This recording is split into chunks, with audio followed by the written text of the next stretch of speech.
నమస్తే, welcome to ఆవకాయ బిర్యానీ.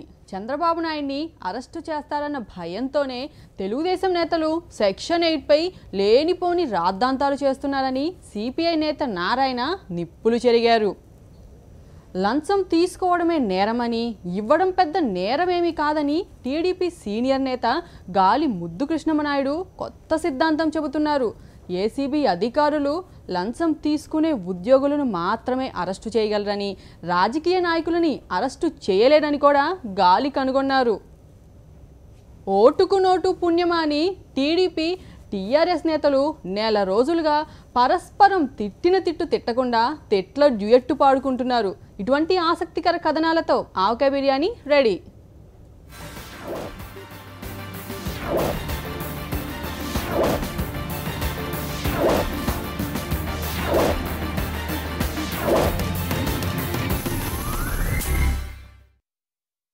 హైదరాబాద్లో చంద్రబాబు నాయుడిని అరెస్టు చేస్తారన్న భయంతోనే టీడీపీ ప్రభుత్వం సెక్షన్ 8 గురించి రాద్ధాంతం చేస్తోందని సిపిఐ అగ్రనేత నారాయణ అంటున్నారు. హైదరాబాద్లో శాంతి భద్రతలు బ్రహ్మాండంగా ఉన్నాయని, సెక్షన్ 8 గురించి ఆలోచించాల్సిన అవసరమే లేదని ఆయన అంటున్నారు.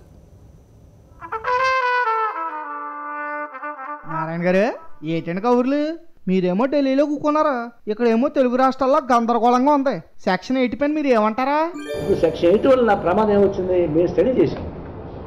ఏదన్నా హైదరాబాద్లో సమస్య వస్తే ఆంధ్రప్రదేశ్ ప్రభుత్వానికి కానీ, ఆంధ్రులుగా ఉండి ఇక్కడ నివసిస్తున్న వాళ్ళకి కానీ, వాళ్ళ సంస్థలకు కానీ, ఆఫీసులకు కానీ ప్రాబ్లం వస్తే గవర్నరు తెలంగాణ ప్రభుత్వం సంప్రదించి పరిష్కారం చేయమని చెప్పింది తప్ప గవర్నర్ యాక్ట్ చేయమని చెప్పి ఎక్కడ కనపడలేదు. మరి చంద్రబాబు నాయుడు ఎందుకు డిమాండ్ చేశాను నాకు అర్థం కాదా? మీకు కూడా అర్థం కావట్లేదంటే చాలా కష్టమైన విషయమేనండి ఇది. కొంత ఆలోచించి చెప్పండి. ఆయన పేరు సమస్య వేరు. సెక్షన్ 8కు చంద్రబాబు నాయుడు మీద వచ్చినటువంటి ఆరోపణలకు ఎలాంటి సంబంధం లేదు. ఇది మామ మోకాళ్ళకి బోడిగుండుకు ముడేసి తగేసేట్టుగా ఉంది తప్ప అంతకుముందు నాకెక్కడ కనపడలేదు. ఏంటండి, మోకాలకి బోడిగుండికి ముడేసినట్టు ఉందా? అంటే మా చంద్రబాబు గారి సమస్య అంటే మీకు అలా ఉందన్నమాట. ఇది తెలుగు పెద్దల సమస్య అండి బాబు. ఇప్పుడు సెక్షన్ 8 అడ్డం పెట్టుకొని ఇక శ్రీశ్రీ చెప్పినట్టుగా ప్రపంచ బాధ కృష్ణశాస్త్రి బాధ ప్రపంచ బాధ అయితే ప్రపంచ బాధ శ్రీశ్రీ బాధ అన్నట్టుగా ఈయన బాధని తెలుగు భాష ప్రజగా మార్చేస్తున్నారు. ఇది దాన్ని అది కరెక్ట్ కాదు. ఏంటండి అది? కృష్ణశాస్త్రి గోరులాగా చంద్రబాబు గారు తన బాధను పెద్దల బాధగా చూస్తున్నారా ఏంటి? అంటే అన్నానంటారు కానీ కష్టాల్లో ఉన్న వాళ్ళ పైన జోకు లేకూడదని తెలియదటండి మీకు. అవినీతి కేసు వేరు, అక్కడ ఉన్న లా అండ్ ఆర్డర్ సమస్య వేరు. హైదరాబాద్లో ఉండేది మేమంతా ఉన్నాం. లా అండ్ ఆర్డర్ అంత క్షీణించని పోలేదు, మామూలుగా ఉంది. ఇప్పుడు కొత్తగా లా అండ్ ఆర్డర్ ఏంటి? చంద్రబాబు నాయుడిని అరెస్ట్ చేస్తారేమో అని అనుమానంతో లా అండ్ ఆర్డర్ ప్రాబ్లం గుర్తించేట్టుంది తప్ప అంతకుమించి నాకెక్కడ కనపడదు.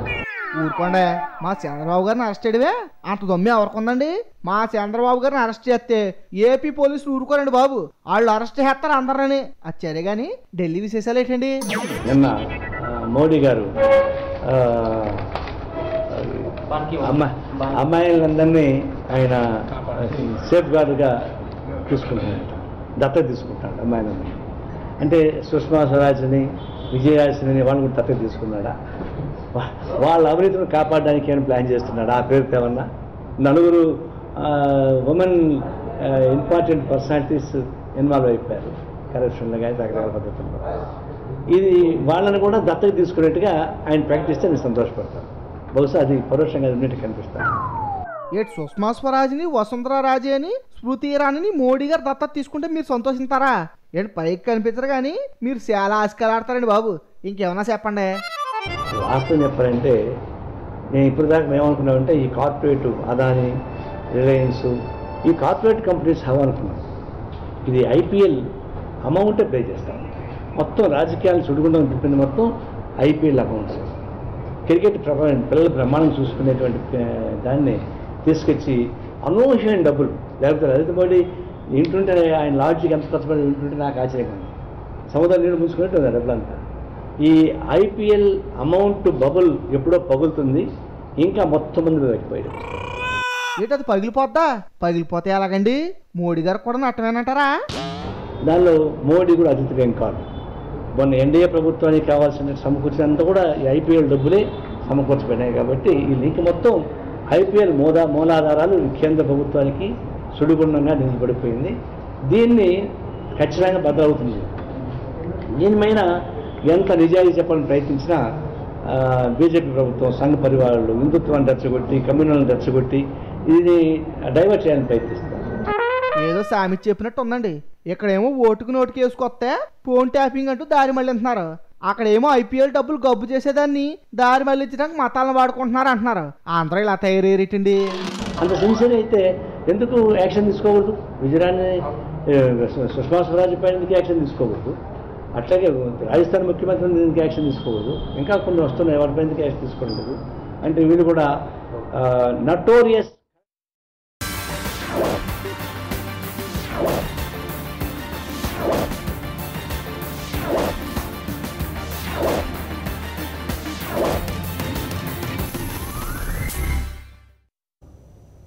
Back to avakaya biryani.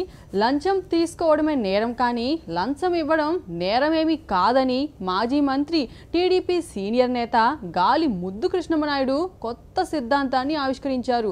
ACB ఎప్పుడైనా సరే అవినీతికి పాల్పడిన ఉద్యోగులను అరెస్టు చేసిందే తప్ప అవినీతికి పాల్పడిన రాజకీయ నాయకులని కానే కాదని కూడా గాలి తీర్మానిస్తున్నారు. ఓటుకు నోటు కేసులో రేవంత్ రెడ్డి చంద్రబాబు నాయుడులను రెడ్ హ్యాండెడ్గా పట్టుకోవడంలో దోహదపడ్డ స్టీఫెన్సన్ని వెంటనే అరెస్టు చేయాలని గాలి డిమాండ్ చేస్తున్నారు. పనిలో పనిగా కేసీఆర్ను అరెస్టు చేయాలని కేంద్రాన్ని ఆయన కోరుతున్నారు. గాలిబాబు గారు ఏంటండి ఈ మధ్యకాలంలో రోజు మైకుల ముందు మాట్లాడటం అలవాటు పెట్టుకున్నారా? సర్లేండి, అది మంచి పనే కానీ ఇంకా విశేషాలు ఏమన్నా ఏంటండి? ఈరోజు రేవంత్ రెడ్డి గారికి బెయిల్ రావడం వల్ల అన్యాయంగా అక్రమంగా తెలంగాణ సీఎం చంద్రశేఖరరావు దీంట్లో ఇరికించాలని చెప్పి ప్రయత్నం చేశాడు. కోర్టు వాళ్ళు, ఏసీబీ వాళ్ళు కానీ అడ్వకేట్ జనరల్ కాడికి, అడ్వకేట్ జనరల్ రావాల్సినంత కేసు కూడా కాదు ఇది. అడ్వకేట్ జనరల్ వచ్చి బెయిల్ ఇవ్వద్దని చెప్పినప్పటికీ కూడా ఆ కోర్టు వాళ్ళు న్యాయం ధర్మాన్ని పాటించారు. ఏండా ఇప్పుడు కోర్టు ఇచ్చింది బెయిలే, అంతేగాని రేవంత్ రెడ్డి క్లీన్ చిట్ కాదండి. వాళ్ళు ఎవరండి బాబు తామరు? రేవంత్ రెడ్డి పైన ఇంకా కేసు దర్యాప్తు జరుగుతుంది, ఇంకా అయిపోలేదు. మీకంతా కూడా తెలుసు, యాక్చువల్గా ఏసీబీ పెట్టింది సెక్షన్ 12 ప్రకారం పెట్టారు.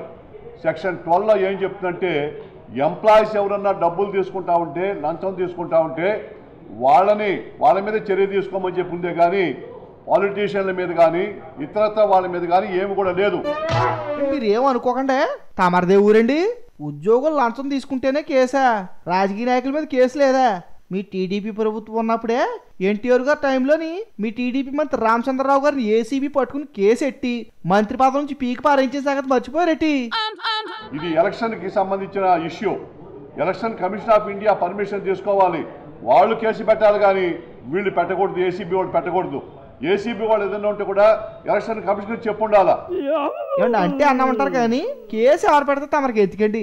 ఎన్నికల సంఘానికి కూడా రిపోర్ట్ ఇచ్చారు కదా, తప్పు చేసారా లేదా, ఎమ్మెల్యేని కొన్నారా లేదా, అవినీతికి పాల్పడ్డారా లేదా, అవి చూసుకోకుండా కేసు ఎలా పెట్టాలో లా పాయింట్లు లాగుతారేటండి. యాక్చువల్గా ఇవన్నీ కూడా ప్రీ ప్లాన్డ్. ఈ స్టీఫెన్స్ అని చెప్పిన అతను 5 కోట్లకి నాకు ఇవ్వండి అని చెప్పని అడిగాడు. అతను ఫస్ట్ ముద్దాయి. ఈ ఏసీబీ ప్రకారం అయితే కూడా లంచం తీసుకునేవాడు నేరస్తుడు కానీ ఇచ్చేవాడిని అరెస్టుడు కాదు. ఇచ్చేవాడిని ఎక్కడ అరెస్ట్ చేయలేదు, తీసుకున్న వాళ్ళని అరెస్ట్ చేశారు. ఇక్కడ తీసుకునేది స్టీఫెన్సన్ నెంబర్ 1 ముద్దాయి. ఏంటండి లంచం తీసుకున్న వాళ్ళ నేరస్తులా? అయితే మీరు చట్టాలను అస్సలు ఫాలో అవట్లేదు అనమాట. ఇలాగైతే ఎలా సారా? లంచం తీసుకోవడం ఎంత నేరమో ఇవ్వడం కూడా అంతే నేరం అని మీ ప్రభుత్వాలు జనం చెవుల్లోని మైకులు ఎట్టుకుని మరీ అరిచి చెప్తున్నారు, మర్చిపోయారా? దాదాపు 150 మంది టెలిఫోన్ ట్యాపింగ్లు చేసి దీనికన్నా ఘోరమైన నేరం చేసిన చంద్రశేఖరరావుని కేంద్ర ప్రభుత్వం వాళ్ళు అరెస్ట్ చేయాలి. టెలిగ్రాఫిక్ యాక్ట్ ప్రకారం ఒకప్పుడు రామకృష్ణ హెగ్డే ముఖ్యమంత్రి పదవే పోయింది. కాబట్టి ఇక్కడ కూడా 140-150 మంది టెలిఫోన్ ట్యాపింగ్లు చేసిన అవన్నీ కూడా ఆధారాలతో మా దగ్గర ఉన్నాయి. ఈరోజు స్కిట్ వాళ్ళు దాన్ని అంతా కూడా ఎంక్వైరీ చేస్తున్నారు, అవన్నీ కూడా సమర్పిస్తున్నాం. చంద్రశేఖరరావు మొదటి దోషి, స్టీఫెన్సన్ రెండవ దోషి. వాళ్ళని మీద కూడా చర్య తీసుకోవాలని చెప్పి కూడా మేము కేంద్ర ప్రభుత్వాన్ని కోరుతున్నాం. ఏటి ముందుగా కేసీఆర్ని అరెస్ట్ చేయాలా? స్టీఫెన్సన్ రెండో దోశ. మరి అయితే వాళ్ళని పట్టించేందుకు చంద్రబాబు నాయుడిని రేవంత్ రెడ్డికి సన్మానం చేయమంటారు కొంపతీసి. కేంద్ర ప్రభుత్వం వాళ్ళు, గవర్నరు వాళ్ళకి ఇచ్చిన అధికారాలను వాళ్ళు చలాయించి ఈ రెండు ప్రభుత్వాలని హైదరాబాద్లో 10 ఏళ్ల పాటు సజావుగా జరిగే విధంగా, ఇద్దరికీ న్యాయం జరిగే విధంగా గవర్నర్కి పెత్తనం ఇవ్వాలని చెప్పి కూడా మేము డిమాండ్ చేస్తున్నాం. ఓ పక్కనేమో మీ మంత్రులంతా క్యూ కట్టి గవర్నర్ని గంగిరెద్దని తిట్టిపోతూ ఉంటారు. వాళ్ళు తిట్టడంలో తప్పేయట్లేదని మీరు అప్పుడు వెనకేసుకొచ్చారు. ఇప్పుడేమో మీరే గవర్నర్ గారికి పెత్తనం ఇవ్వాలంటారు. నివసానికి ఒక మాట మాట్లాడటం మీకేసి వెళ్ళింది. సర్లేండి, మరి మళ్ళీ కలుద్దారు.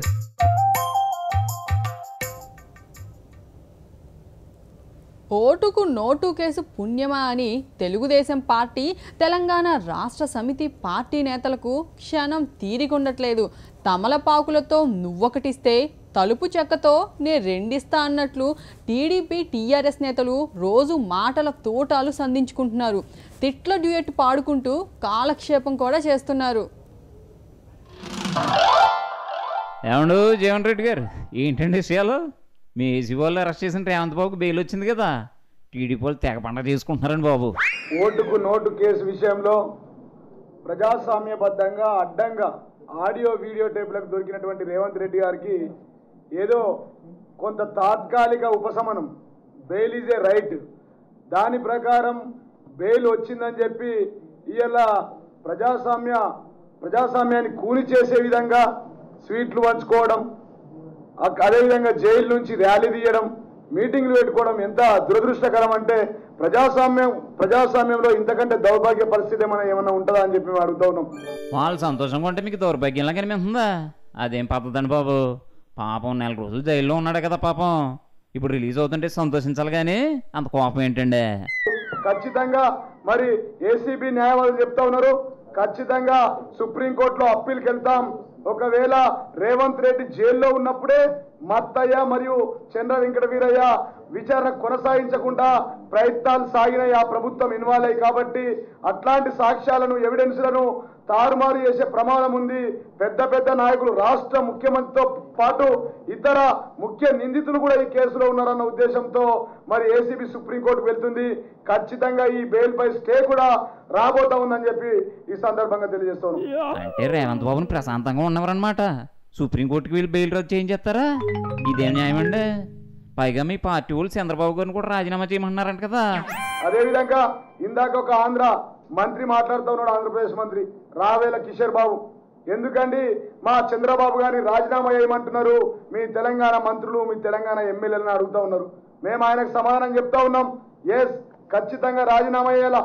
గతంలో మీ ప్రభుత్వం అధికారంలో ఉన్నప్పుడు మీ పార్టీలోని కొంతమంది మంత్రివర్యులు కృష్ణ యాదవ్ కానీ, పోచారం శ్రీనివాస్ రెడ్డి గారు కానీ సుద్దాల దేవయ్యపై ఆరోపణలు వస్తే అర్ధరాత్రి పక్కకు పిలిచి పార్టీ నుంచి తప్పించి, అదేవిధంగా పార్టీ పదవి నుంచి తప్పించిన చంద్రబాబు గారు మరి మీకో నీతి వారికో నీతా?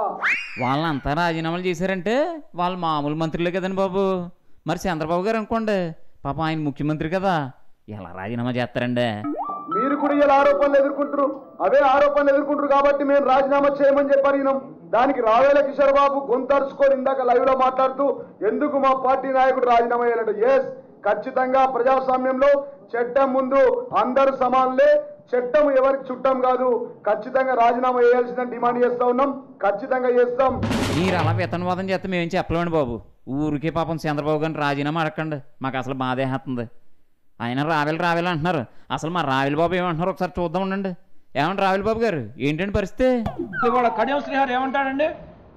కడియం శ్రీహరి ఎక్కడి నుంచి వచ్చాడు, ఏ పార్టీ నుంచి వచ్చాడు, ఏ రాజకీయ పార్టీ ఆయనకు రాజకీయ భవిష్యత్తు ఇచ్చింది, ఏ రాజకీయ పార్టీ ఆయన్ని శాసనసభ్యుడిగా చేసింది, ఏ రాజకీయ పార్టీ ఆయన్ని మంత్రిగా చేసింది, ఏ రాజకీయ పార్టీ ఒక దళితుడైనప్పటికీ కూడా ఎంతో గౌరవం ఇస్తే ఇవాళ కడియం శ్రీహరి కూడా తెలుగుదేశం పార్టీ మీద, తెలుగుదేశం పార్టీ ప్రభుత్వం మీద, స్వయాన చంద్రబాబు నాయుడు గారి మీద విమర్శించడం అనేది తల్లిపాలు తాగి తల్లి మెడకు ఉరివేసినట్లు ఉంది. కడియం శ్రీహరి యొక్క మాటలు కానీ ఆయన యొక్క ప్రవర్తన కానీ.